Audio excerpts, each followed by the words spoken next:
Alright, hello everybody, welcome to a cast of the One Vision tournament. This is right at the beginning of the tournament, and just to make everybody aware, this is being casted live, or at least, like, as I'm casting this is being commentated on live, so if you do notice any discrepancies of the game, then apologies. But we have an awesome One Vision 0.92S tournament, and today we have our feature players, which are, go away command post. Oh no, oh my god.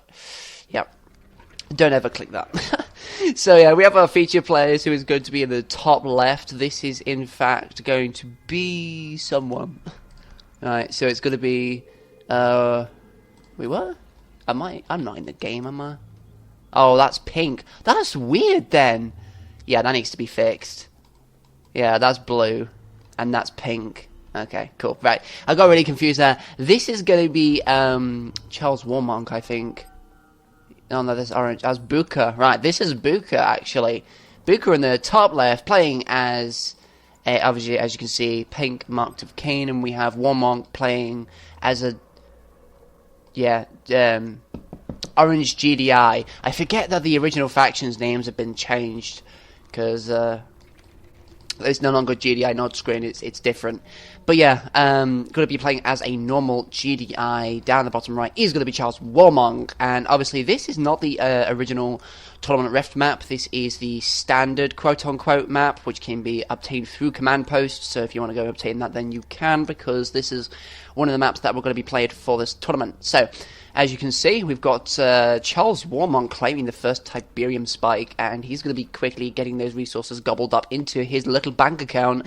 Quite a few troopers actually on the left here. We see that Charles is going to be going for a scouting maneuver down to the left of the base of Booka, but the Chem troopers actually come out of those shredder turrets, which is very surprising considering that I was not expecting that. I don't even, in fact, I don't even know if the Chem troopers are the scout unit or not, but it looks like they are. They're the cheapest, which is definitely weird for me, because they always are tier 2. Did I mention that I haven't played One Vision in a very long time? So I have to relearn what everything does. Oh my god. Anyway, we've got a pitbull going through the middle here. Oh yeah, it's actually, is that the bulldog? Is that the bulldog? Yeah, that looks like the bulldog. Yeah, it is. Okay. I was about, because it's like the same body as the Pitbull, but it's like, oh, the turret looks different. So that is the Bulldog, that is the anti-infantry version of the Pitbull, and it's going straight into the base here. Not the best play. I mean, well, he's going to get scouting, and he's going to find the harvesters, but I thought he would have gotten some Pitbulls out. I don't even know if you can, in fact, have Pitbulls as well as Bulldogs. I think that was one of the beta builds. But I don't think it's in this one. In fact, if I just try and go into Warmonk's thingy. Oh wait, he does have Pitbull. Oh my god. Yeah, here comes a green zero move. Oh shit. About to get excited here. Yeah, and as you can see from the minimap, we're going to be having a bit of a commotion down here. One of the Bulldogs, I think that the Bulldogs that came through the map here, through the base of Booka, actually got destroyed. Mantis actually gets deployed here. Mantises are much more versatile compared to their original Caindrath counterpart, because they can fire on the ground. A lot less missiles, but they can fire on ground and air units as well. And it seems that this harvester is actually long distance harvesting from the blue field as well, so that's going to be a bit of a dangerous move, because if that one harvest is lost, you know, you're going to have to rebuild it, and it probably won't make too much difference, but you might not want to do that anyway, because, you know, just keep all the harvesters in one place. However, Booka has great harvest economy right now. Has fantastic economy, and Charles is not looking too bad either. There's a bit of congestion on this refinery though. That's funny, because he hasn't even gone 5 harvesters for 2 refineries on this tip field. What sacrilege! There's 4 harvesters in 1 refinery. Like, what is he even doing? Is he trading? He must be building a refinery right now. That's why there's only 1 there. Here comes another harvester, and we're going to be having some... Oh, what the hell? Okay, that's a Centurion. We've got a Centurion coming out from Booka. A lot of Pitbulls coming out there. And this is the Tiberium Trooper. It looks like it's going to upgrade now. So all the Tiberium spray is much more powerful. It does actually slow down units. Here come the Are they? They're the Reapers, aren't they? Are they? Yeah, Reapers. It's just literally called the Reapers.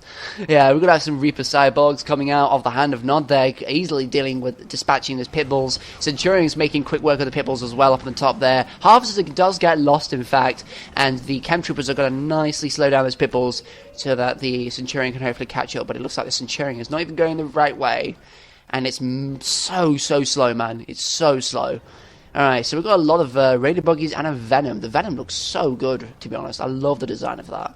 And we have another one coming down there, and we have a Flame Tank. Now, I don't even know if this Flame Tank has a Purifier upgrade, because I don't. Oh, this one has the Liquefied Blue Tiberium. Okay, so I think it has that upgrade on it, which I assume works very similarly to the Purifying Flame of the Black Hand, but I've not actually seen that in action, so I can't be sure. Here come the Hammerheads from Charles Warmonk. This is probably going to be one of the best plays he'll ever make during this tournament, and he's already got the nice upgrade for the APCs, the AP ammo. I wonder if he's actually going to put any Zone Troopers in there. No, he's going to put Missile Squads. I think that's probably better. You lose less if you put Missile Squads in there compared to like really high tier tech units in those Hammerheads. But he's good at that. Flame Tank is going to be going towards his building and perhaps firing on it, but it doesn't look like it's going to be doing anything. Oh, and it's come across a tank as well. That probably will be getting dispatched very quickly. Meanwhile, Booka on the other side is actually making quite a bit of a force here. Quite a few Centurions in this area with obviously the Chem Troopers and the Reapers. And it looks like they're going to be assaulting the expansion down at the bottom. Here comes the Flame Tank. Oh, yes, does actually get the refinery to half health, but doesn't quite manage to get rid of it, unfortunately. And I've just noticed that the APM applies to the Harvesters as well, which is pretty cool. Yeah, so he's going to be attempting an expansion. It looks like he's going to go to the top here, and the top middle tip field, and get extra resources from there, and everything from Booka is going to be moving top. Pitbulls are going to be trying to distract the force here, and they might go round the back towards the Harvesters, although we have got a sneaky little Chem Trooper squad down back at the back of the base. Oh, here comes a front attack from Charles Warmonk. All of those missile squads really doing some work here. The Harvester has been seen by the Pitbulls. Oh, it activates its stealth again. The Pitbulls are chasing it, but then nope, he's not going to bother. Not even going to bother, but here we go. First big battle of the game. The Reapers are just tearing those Hammerheads apart. The APCs are having a hard time trying to counter those heavy infantry, and the Centurions pushing those tanks back very, very quickly here. I think Charles has some defenses. No, he doesn't. Okay, so he's got an exposed tech center and an MCV here, and I think these probably will go down if Charles cannot put some defenses up, although it doesn't matter too much at the moment. It seems that Booka is having other ideas. But we'll see how that goes. He has just built an air tower with vertigos. You don't often see vertigos in these games. I don't know if the vertigos are any different, but I assume that they are. I didn't actually reach the patch notes. I did it. I installed them minutes before the tournament was supposed to be started, so I didn't actually get to grips on what units did what and stuff. But it looks like Charles is building up quite an instrumental force here. Very, very powerful. And here comes what the hell? Myrmidon. Yeah, it's a weird avatar. I've never been able to pronounce that name. But the Reapers, oh my god, the Reapers are just savage. The Reapers are the key unit in this matchup. Oh yeah, oh there's so much destruction, but unfortunately Reapers do get dismantled by the APCs when all the other units have been destroyed. Avatar will get destroyed. Here come the magnetic mines, but only a tank actually gets hit by these mines here. So, not the best mine placement. His opponent was a little too quick for that power there, but it seems that Charles is doing very well on his economy still. No Harvesters have been lost as far as I can tell. He did actually kill one of Booka's Harvesters rather. And speaking of which, Booka is also expanding down to the bottom. Here comes some Enlightened as well. I'm not actually sure if we're going to be seeing any Juggernauts this game. I don't think you necessarily need any Juggernauts. We do have like double airfield, and he's just going to be pushing out a lot of Hammerheads with missile squads in them. I mean, there comes a Raider buggy going past there, but that won't get destroyed, which is quite lucky. A lot of tanks scattering around this area of the map. They're going to be going towards the expansion. This is going to be a little bit difficult for his opponent, but thankfully it's Enlightened that are there and not Awakened. Oh, but here come the Hammerheads. Oh, that does it. Oh, the avatars have to come down from the main base, and so do some more Enlightened. And Charles, thankfully for Booka, actually pushes away from the expansion there. So those avatars were really the saving grace, basically, of that defense force. But here comes some Hammerheads again. Charles being a bit aggressive here, does almost get a Hammerhead lost in that engagement, but thankfully manages to save it in time. And these units here, quite a few tanks damaged. Oh yeah, the magnetic mines are still on the tanks here. I don't know if he's willing to go back and repair them, but he will lose them eventually. I don't know whether that matters to him a lot at all or anything, but it doesn't look like it's too big of a deal. And up at the top, he's still working on putting out those tanks. He's not actually got into tier 3. I think he's pretty confident that he's just going to smack out loads of tier 1 and Hammerheads. That he's just pumping them out as much as he can. Oh, and the Vertigos came by, and they did actually get a Harvester kill, so that's pretty good for Kuba. He just needs more Vertigos, but they're quite expensive, and Charles has quite a bit of anti-air defense already. These camp troopers, the scouts, are dead.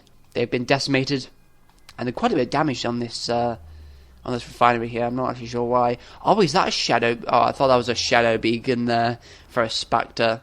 I thought, oh, we're going to get some Spectres this game. And apparently not. But he does have... Booka has both the upgrade... Well, the one upgrade from the Secret Shrine, and that's the cybernetic legs there. Got a few avatars going back into the main base here. And it doesn't seem like that Booka knows exactly what to do, because, he's got a bit of a vulnerability on Charles' expansion, but he can't really go into it, and he's just tried to bomb some tanks. Doesn't really go well. However, all the bombers do actually get saved, but, he does suffer a bit of damage on them. He almost killed them. That was quite a risky move. I don't think he anticipated the Hammerheads coming this quickly. But there are quite a few tanks in the area here, and they're just getting absolutely destroyed.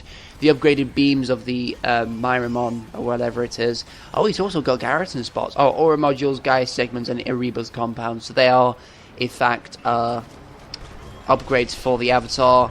And we've also got the stealth tank with the upgraded missiles as well, which absolutely decimated one of those tanks here. So luckily, actually, he's just sitting in his base right now. He's quite content with that, but he's not too sure about any sort of attacking strategies, because as far as I can see, both players actually have an equal amount of space on the map.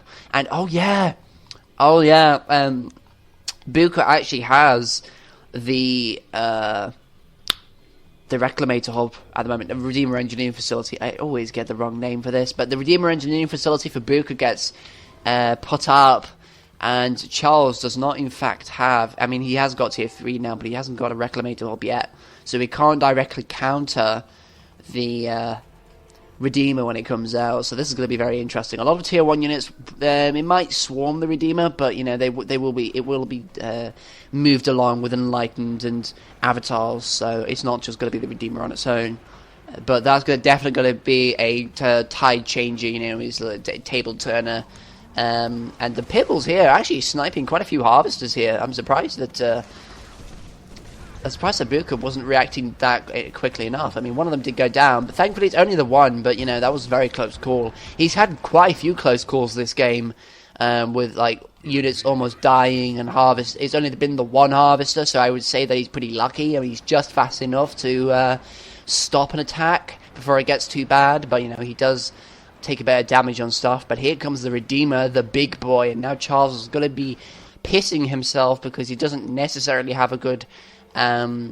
strategy for this, apart from just spam units and hope it does something. I don't even know where the Hammerheads are. That would probably be a very good thing for Charles to do, just to send all the Hammerheads at the Redeemer.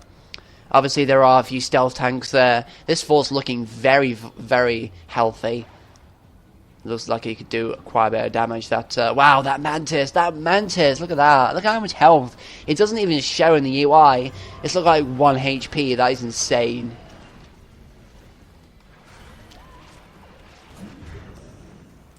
but it seems that he's managing okay here. The Redeemer taking a tiny bit of damage here. Charles moving straight in with a horde of Predators. And it seems that Booka is actually getting overwhelmed with the amount of tanks here. So he's going to want to set up a defensive perimeter, get some obelisks up, maybe some magnetic mines. There comes the surveillance sweep from Charles. He might see the stealth tanks, actually. Yeah, he sees the stealth tanks, so he can't send the hammerheads in. He needs to send all these tanks into this expansion here. Here come the Vertigos. This will do some damage. Yeah, quite a few tanks damaged now. So that's going to be a lot easier. But here comes the bombardment here, EMPing the Redeemer and the Hand of Nod. The Avatars rushing to the front to try and defend. There is a Vapor Bomb. Ooh, that really does a huge amount of damage. And now Booka can go on the offensive. That's a huge amount of units that Charles has lost. And he rage quits at the end. I don't think it was a rage quit, but like, oh, I've lost all my units. Well, there's no point playing now. Oh, dear. I mean, yeah, there were tier 1 units, to be fair. I honestly thought he would have teched up a bit. So it was kind of his fault that he didn't do it. I mean, the only tier 2 unit that he made was the Hammerheads, and nothing else. Like, he didn't make any Shatterers, he didn't make any tier 3 units like Mammoths or Juggernauts. He could have done with them. But he didn't even make He didn't even make a Marv. Just a Marv would really help him, but he didn't even do that. So there you go. There's the first game, everybody. Warmonk versus Booka. Booka is 1-up at the moment, and we'll see you in the next game. Okay, here we are, game 2 of the best of 5 on the One Vision tournament. We are on Tournament Dust Bowl here. In fact, this isn't. Yeah, this is Dust Bowl. This is like the 2v2 version. And we have Warmonk playing as the Renegades and Booka playing as Zocom. So as you can see, Charles playing as the Red Nod. Classic play here. And we've got Zocom on the bottom. And I honestly think that Zocom is... I personally like Zocom. But I still think Zocom does have an advantage because of sonic weaponry. And I think that Zocom in the One Vision patch actually has the... equivalent of a 1.03 Shatterer. Like, the Shatterer in here is a microwave tank. So it's basically like the 1.03 version of the Shatterer, the Zone Shatterer, which is generally more balanced, so it's not quite as powerful, but it still is quite powerful because it's good against tanks as well. So, like, it's all good against all ground forces apart from air. So it's like, so devastating. But yeah, at the moment, I think this is is this a no poker? Yeah, this is the no poker version. I know this because, like, the normal map has the Tiberium spikes in the middle, and the tip spikes are at the bottom, these corners for both players. So yeah, this is the no poker version, and we've already got basic expansion, the economy builds going off over here. Oh my god, early sniper team from Booka. Holy damn. That is very surprising. And obviously Warmonk just treading the infantry through the Tiberium like a Chad. And yeah, that sniper team's really going to do some damage here. Oh my god, they're so paper thin. But it makes sense, like, there's not really supposed to be a ground force target. Yeah, so that's a sniper team there. And we have got, obviously, the rocket harvesters, which have got a nice repaint. I like the orange missiles. They look actually good with this colour scheme. MCV going to be moving to the right for Booka as he claims the expansion over there. And obviously at the top we have Charles Warmonk doing the exact same thing as well. And at the moment they're just gearing up for some epic action. Although Charles has actually gone Crane here, which I think this is very odd. I've never seen him go Crane in this situation before. So I'm not actually sure what he's going to be building from here. But I think that's a refinery. Because, yeah, I think this is going to be like a war factory, and the Crane's going to be building a refinery. I think that's what's going on here. Booka's obviously going to be setting up a bunker right in the top left to make sure he knows what his opponent's doing. And a refinery is about to be placed on there. There we go. Here comes another refinery. So, hopefully, what I'm hoping for is that Charles doesn't not make any silly moves. He actually goes tier 3 this time, because now he's learnt a very valuable lesson about going tier 3. Because obviously he was vastly outmaneuvered and outpowered and stuff like that. He needed more firepower from his units. He couldn't have won it with just tier 1 units. That was a bit silly. But we do have, obviously, a second war factory going up, so he's got 2 at the moment. I don't know if he's going to be spamming tanks, which is likely if you're going to be going double war factory here. There's a wall as well, again, something you don't really see, but then again, it's not in the original Kane's Wrath, it's in One Vision, which is a mod. And the Raider Booka just got absolutely annihilated. I thought you would have tried to keep that alive a little bit longer. Here comes the militant squads. Oh yeah, because that was here, so he didn't really need to keep it alive. Bit of congestion in all that refinery here, so he's going to need to put that second refinery down as quickly as possible. But we've got another war hub at the other side. I don't even know what he's doing. Very strange here. We do have some garrisons in the middle of the map. Only Booka has a garrison in the middle. In fact, he has 2. And so that's, I suppose, bad on Warmonk's part, because now Booka's going to be getting that extra vision, so he can keep a better eye on his opponent. A lot of attack bikes going around on the right side of the map, and Booka already knows about this, so he's going to try and get some units out. He should be getting some missile squads out. In fact, does he know, actually? He should. Yeah, now he should. Here come the APCs. No AP ammo yet, but the bikes are being killed, not too easily, though, but because the APCs are being swarmed quite a bit. Missile squad does actually get out of the APC in time. A few more go down, and the bikes from Charles Warmonk do retreat. A tank gets made, which is, of course, what you do when you make double war factory. Like, it's quite obvious. And Booka is going to be going into hammerheads. So, yeah, this is like the time to be using hammerheads now, because his APCs are going to be distracted. Oh, yeah, and there's all these tanks now. So, because Charles has dedicated his time to tanks, third war factory coming up, the hammerheads will definitely do a huge amount of damage, especially for those harvesters. Here they come. Tanks are going to be coming in as well. The Raider Buggers are going to have no chance, except that hammerheads don't even have any bloody missiles. Why do they not have missiles? Oh, this is a massive wasted opportunity, man. He could have really done some damage here. Like, he could have killed so many tanks and ground forces with those hammerheads. Now, because he doesn't have the missiles already, he's going to give his opponent time to prepare in case they come again, which they most likely will. I don't know. Like, the barracks is all the way over here. I thought he would have put down some missile squads beforehand, though. However, we do have a nice big group coming from Charles Warmonk. Quite a few tanks, a few buggies, but not too dangerous. And we do have some zone troopers. Oh, okay. I thought you'd be... yeah, that's fair. Yeah, hopefully he'll put some missile squads in there as well. We do have a zone trooper coming up there, and we do have a second one as well. So he's going to be engaging those tanks. Oh, and these seem to have sonic shells, which that's what it looks like anyway.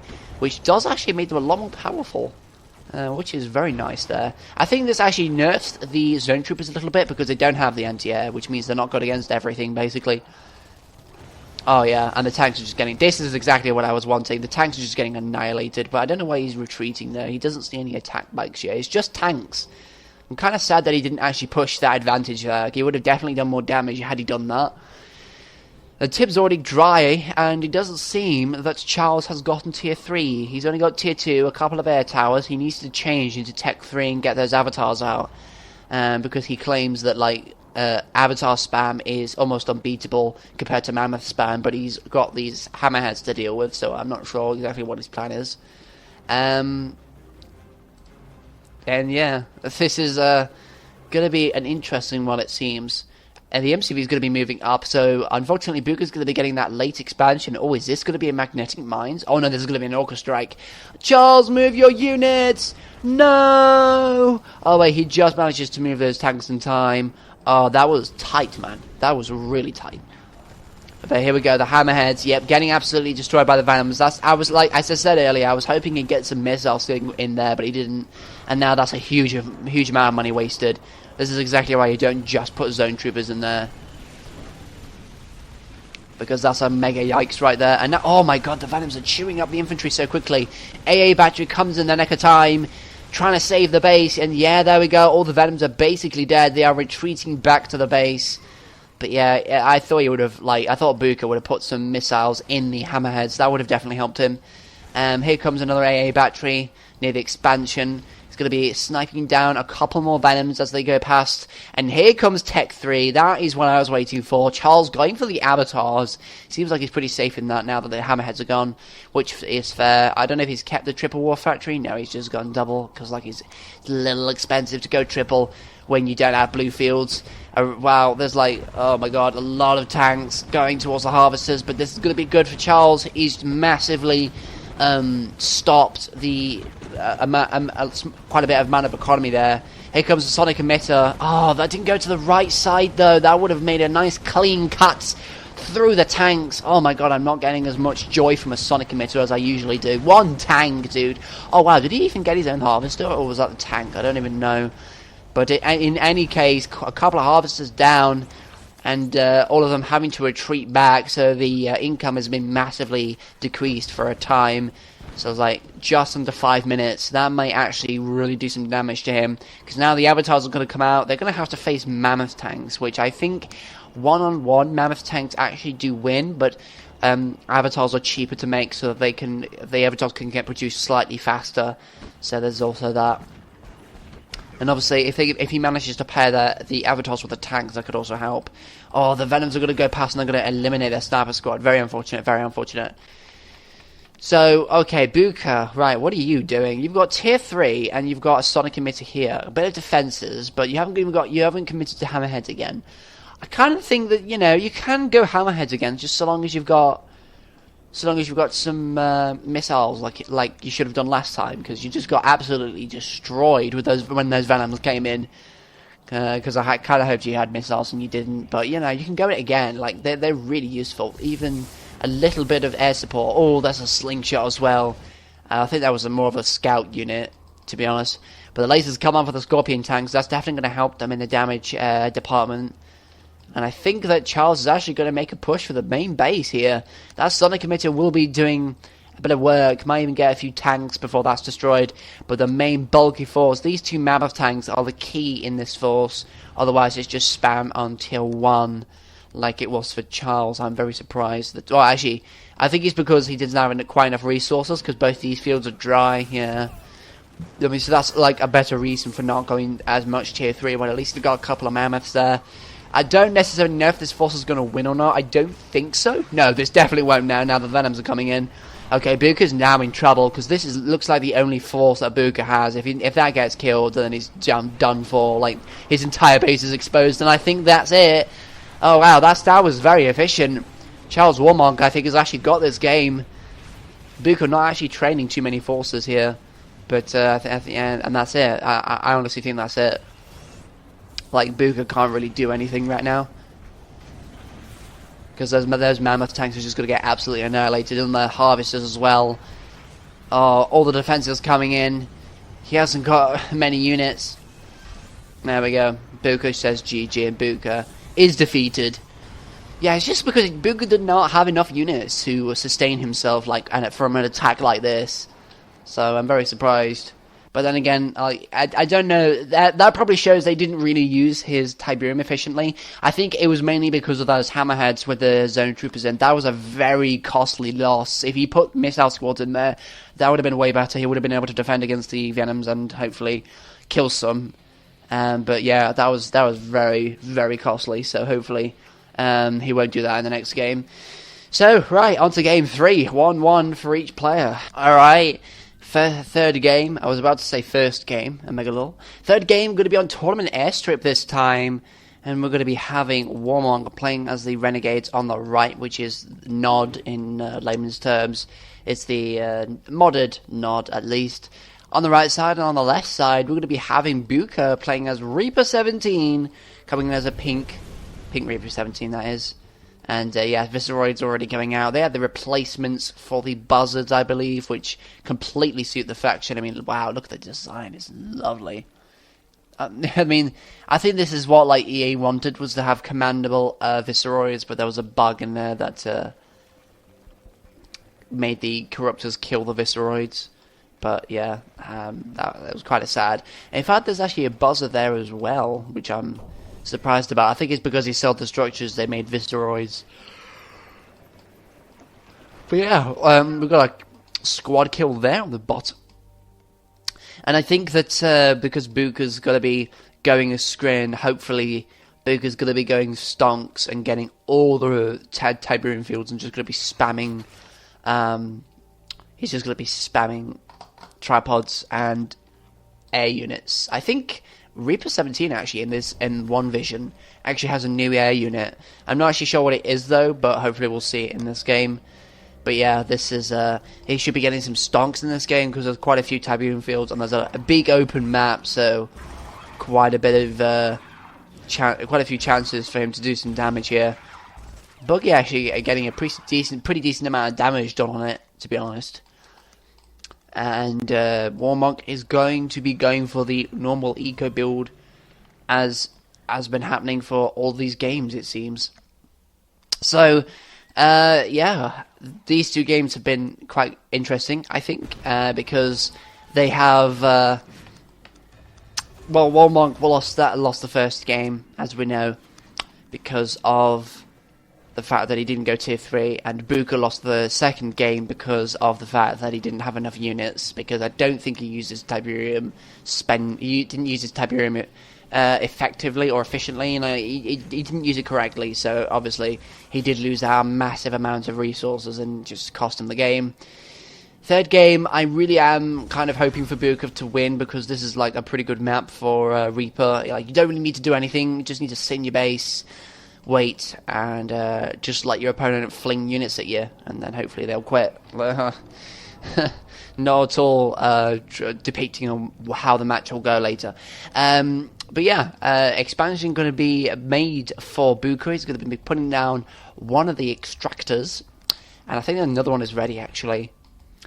In Booka's drone platform. A few tanks being made by Charles, and he's going to be sending them very soon over towards the other side of the map here. I don't even know, do Reaper 17 have the... On hold. What am I looking for? Do Reaper 17 have the unit? Yeah, the Ravengers. Okay, cool. Yeah, so obviously we don't have any air at the moment, but these are the vehicles. Basically the same, except I think the normal I don't know. I don't think Reaper actually has Mechapedes in the normal version of Kane's Wrath, to be honest. But yeah, they might have been re-added. And here we go, a nice little trail on those little gunwalkers. Very, very nice. Except they're shard walkers, but they're basically the same. Alright, tier 2 coming up for Charles. He's going to be slowly building up that tech to hopefully gain some more powerful units. Yeah, wow, those Seekers did not do anything. That is very surprising. That tank did not even die. I don't even know how many tanks there are, but yeah, these 3 craters must have been from the Seeker, so no tanks on Charles' side actually got killed, so that's very surprising. But now, here's a giant horde of disintegrators coming through the map here. And this will probably kill every tank here, so long as the tanks don't get reinforced by something like a buggy or anything. Oh, wow, only one squad, dude? You're not even chasing them? Very, very weird. Very weird. Okay, he's not even chasing them, he's just going to go after the harvesters. What a rivals play that. Oh, if he was a bit quicker, he could have actually potentially snapped that MCV there. That was a bit sad. But here come the descents again. I don't think Booka actually knows what to do with them exactly. I mean, it's like, oh, there are targets here, there are targets there. And they're now getting torn apart by the shredder turrets. So, yeah, that wasn't the best use of disruptors that I've ever seen. And the tanks can now run them over. Although he did suicide one of them into the distance, but that's only one. That's not like the entire bloody division. And here comes a flame tank as well. Oh yeah, that's just satisfaction right there. Oh wow, the flame tanks can actually have dozer blades as well. My god, that is that's pretty OP, man. Pretty OP. Yeah, so, okay, they automatically come with dozer blade. They don't come with dozer blades. It's the upgrade. Fair enough. Okay, so, okay, so then finally the Ravagers are actually going to get used. This is what I was hoping. But it seems that Warmonk has actually gotten this under control. He's really tearing through that force. It's mainly full of Seekers, I think. If Booka made more Shock Trooper / Devourer tanks, he could have easily dealt with this, I think. But now it's just Booka's on the run. He's not actually going to have much chance of quelling this force. It might even be a very easy win for Charles. Oh, what's that? Yes, this is the Scourge. Very powerful fighter. Fires Tiberium shards, as you can see. But Charles has not been stopped. He's going to prevent the stonks of his opponent coming through into the base here, and will demolish all these structures. These Scourges are not actually doing very much. Oh, blue Tiberium Reaper tripods. Can you believe it? It's epic. Carnage Tripoid Mutatoin. Oh, it's lovely. Scientific names, you don't actually know what they mean, but they sound really cool. But yeah, the Flame Tank's doing some work here. Obviously, the Extractor might even die before the Flame Tank gets demolished. It looks like that's going to be the case. No, don't go for the Harvester, don't go for the Harvester. Oh! He just doesn't get it. Oh, wait. Oh, he does. Okay, that's weird. I was about to say, no, don't do that, because he just didn't get it, but it looks like that he did, and that was, you know, it wasn't too big, but it was quite satisfying. A lot of attack bikes being made. Not too sure if that's exactly the play you want to make. You've already got tier 3 somewhere. I don't even know, man. I don't even see the tier 3. Oh, no, but it isn't tier 3. It's tier 2, because look. Yeah, Derves of Blades. Alright, I keep forgetting. I'm thinking about Tiberium Wars. I've been playing quite about Tiberium Wars recently. Yeah, okay, tier 2. Derves of Blades, no tier 3. This is very problematic for Charles now. He can't really just outpower Scrin because it just won't happen. He needs a more powerful unit. He needs a Redeemer or a few avatars or something, because he won't win with tank spam. It just isn't possible. So if Charles doesn't do something, Booka's gonna be taking this win very easily. Oh my god! I woke up at 6 this morning. I only had 5 hours sleep. It was fucking ridiculous. But yeah, tanks here getting a little bit demolished here. Well, not really. Actually, they're just being tickled. I'm not sure why it sent 3 vehicles into a playground of attack bikes, to be honest. But I mean, I'm not questioning. I'm just asking because, like, I don't know. I'm not the one playing. But yeah, now that's a lovely gravity stabilizer skin. I love it. I really love it, because the original had a blue tint. Now this one has a green tint because it's Reaper. Oh yeah, so sexy. Well, Charles actually has quite a big force, and surprisingly, Booka only has 4 tripods out at the moment. So tanks could potentially kill a couple of the tripods before they all get dismantled. But oh, there's a Tech 3 beat coming up there. Triple War Factory as well for Charles. Yeah, you should probably just dedicate that money towards a higher tech. I know there's a cheeky little Mechapede there as well. Shame there are no harvesters, to be honest. And it's strange that only the head has the shield portion. Oh, there we go. Oh, ouch! That was a big yikes there. So yeah, this might actually be a win for Charles. I don't know. I'm surprised, honestly. I'm very surprised. I thought that Booka was actually going to be having these sweeping wins. To be honest, I really did. But Booka's not even training anything. He's not got any tib. Oh, my dude, you haven't expanded. Oh, this. Yeah, Charles has immediately won this. Oh, dude, you haven't expanded. That feels bad. Oh, no. Oh, okay. Well, that's unfortunate. I was actually hoping for Booka to win, and like, oh my god, look at all these tanks. Oh my god, this is so good. I'm gonna. Oh no! Why? I was gonna take a screenshot. Damn it! You could have at least let me do that. All right, I'm just gonna do this. That's cool. Okay. So yeah, he should like move in right now. Oh, there's the Catalyst missile as well. Massive damage to the economy here. The Tab Bike's doing some work, but that's a mega yikes there. Oh, there's an infested as well. Very interesting. Oh yeah, and there comes the red Tiberium as well now, because he's got the amplified I-core conversion. Or actually, one of these upgrades.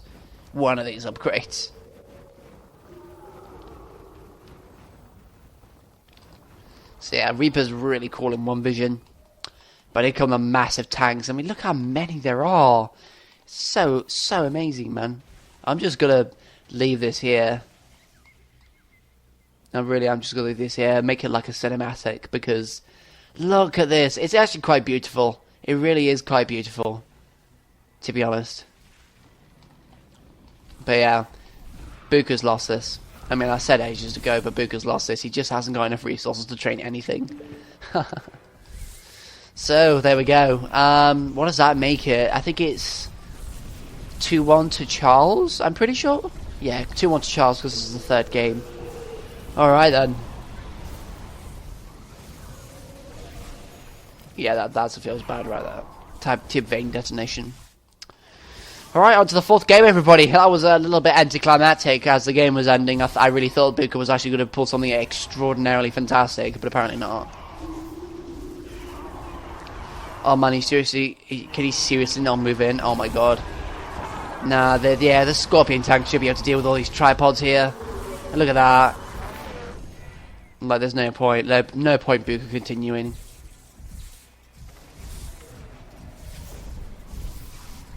Yeah. Well, on to game 4 then, I guess.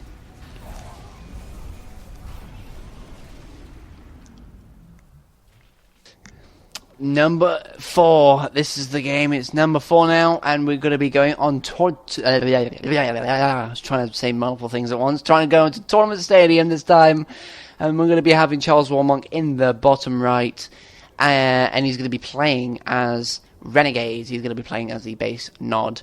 Red Renegades in the bottom right, and at the top left we have Booka, who's going to be playing as a pink Traveller 59. So, as I've heard actually that Traveller 59 is not actually as powerful as the standard Kane's Wrath counterparts, because it's more focused on mobility than anything, which is fine because that's how it was meant to be anyway. But it's not ridiculously powerful, so perhaps this could be a really good thing for him, really good thing for everybody that they're not as powerful. But yeah, Traveller 59, I would have, like, if I was going into the tournament, I would have loved to play Traveller to see how they are, but obviously I am not. I am just commentating. I am a simple man, and simple men do not beg over things they cannot get. Anyway, Charles is doing something. He's killing a scout, alright. First scout going out, and he's going to be eliminating that very promptly. We've got, again, economy coming up for both players at the moment. Not seeing a lot of scouting, however. We've got a garrisoned building over here. Charles owns this domed building right next to the expansion in the top. No garrisons in the bottom, it looks like. How interesting. So, yeah, I would love to talk about stuff, but I'm already bloody tired. Oh my god, it's terrible. I've apparently already been streaming for an hour. It's kind of insane. But we do have a scout coming from Warmonk, and he's obviously going to be having a raider buggy, see what's up in the enemy base. And I like that little bus parked there. That's quite nice. Yeah, not a lot happening in the early game at the moment. Again, Charles is going to be going Crane. I feel that this is going to be another refinery war factory scenario. And do you know that the original logo for GDI from the original Command & Conquer from 1995 is present in Tiberium Wars? I thought that was pretty cool. You see, this is like I'm trying to talk about stuff. Oh wow, what are these? This is interesting. Mindbreaker Swarm. Okay, that is very interesting. It seems like an anti-infantry unit, to be honest. But I don't know. It's dealing quite a bit of damage to that raider buggy.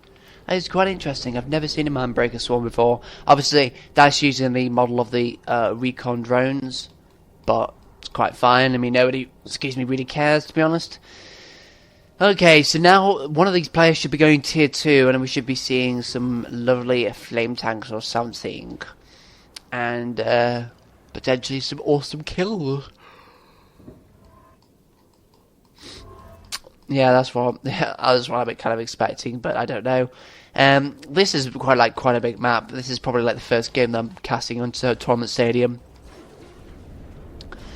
The funny thing about this map is that it feels big, but it feels like it's small enough to know where you're going. It's quite weird because it does feel big. Like this isn't a small map, but it feels small enough to like always understand that you're going to a specific place and you know where that specific place is. So that's pretty cool, I think. And yeah, this map's wonderfully designed, I've got to say. But wow, a lot of these Mindbreaker swarms coming out of here. Are they actually anti-vehicle? I only think that they're doing well against buggies because buggies are weak anyway. That's my hypothesis. There's another buggy that's gone down. We do have some Scorpion tanks coming from Charles Warmonk, and he's going to be sending them towards the base here. May even be sending them towards the expansion and down at the bottom. And here comes some more tanks from Charles through the Tiberium field, and he's going to be putting them very close towards the harvesters. So it looks like, this could actually be very, very bad for Booka. Loads of undefended harvesters. These tanks are going to have a field day, it seems. Loads of Mindbreaker swarms coming out there. I don't even know why Mindbreaker swarms are there. In fact, I probably should just go and have a look. If I can just get one. Right, and damage type gun. Right, flying infantry. Suppresses enemy infantry. That's what I thought. They're anti-infantry units. Wow, they're doing pretty well against with these tanks. We've got the cultists here as well, not capturing anything, it seems. And we've got a Phantasm as well. It's a pretty cool design for a Phantasm. That's an upgraded Seeker tank, it looks like. But wow, it's pretty cool, man. It does leave like I was about to say it leaves the tracks, but it doesn't because they're from the Scorpions. But that's really good. Like the One Vision mod is incredibly well made. Very cool. So right now we do have the units of Charles Warmonk. They're grouping up at the top here, and they're going to be hopefully proceeding towards the main base. Although he hasn't teched up as far as I can see. There's tier 2. I think tier 3 is again going to come a bit late for him.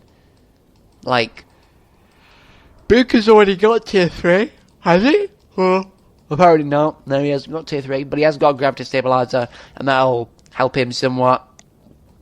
I don't think Traveller 59's units have changed at all. They've just been kept the same as the original. Oh, but quite a commotion is happening in the middle here. Quite a few tanks going to be proceeding through these enemy forces.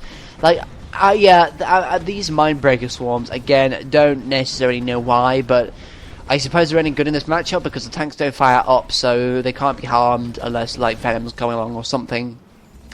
And there comes a Storm Raider as well. That's a lot of Raider buggies. So yeah, these Mindbreaker swarms are going to be easily dispatched by these Raider buggies, and the tanks are quickly going to be saved. I think they're probably going to press on for a counterattack because all of Booka's forces have actually been decimated by those Raider buggies and tanks, and these are only tier 1 units. It's quite amusing to some extent. Oh, and Triple War Factory, wow, pushing out those tier 1 units like always. Oh my god. So Booka's going to be going tier 3. I'm not sure exactly what his focus is at the moment. He's not building vehicles, he's only building infantry. But he's going for the Eradicator. Okay. Bad time to go for an Eradicator, personally, because you have a big force heading towards your base, and that will kill the building. And once that's gone, you basically quit the game, because, like, there's no point playing. You haven't even got any units. Wow. Okay, then. So it looks like Booka is going to be the one losing again, because he just doesn't have any units. Oh, very unfortunate. Oh, but there's a Prodigy, though. Perhaps this may be good. Perhaps come back? Maybe? Oh, I don't actually know. I don't think a Prodigy and some Shock Troopers would actually be enough to save him. Prodigy isn't even being used, though. It doesn't look like it, no. Prodigy isn't even being used. Oh my god. That's kind of sad, man. That just gets absolutely annihilated. What a waste of money, man. That's a very big shame. Could have actually really used that to your advantage, but now Charles has again completed another game. And then comes the Storm Column, but no point putting that down. That will get swarmed and killed very quickly. Like so. So yeah, Booka did not really do anything that game. I mean, he went straight for attack, but he didn't really put many units out. And Charles was busy just spamming tier 1 as usual. So yeah, again another win for Charles Warmonk. Seems it's pretty easy for him. And here come the lasers as well. I think this is basically going to be a recurring theme throughout all these games here. Yeah, I think because the one time Charles didn't go nod, he lost. So he's gone nod all these games and he's winning all the time. All of it. Oh dear. That was quite disappointing actually. I mean, I don't even know what game number this is, but yeah, this is game number 4. I'm pretty sure Charles is going to win the next one, but Booka did not make any units at all. It's kind of disappointing, but there we go. On to game 5.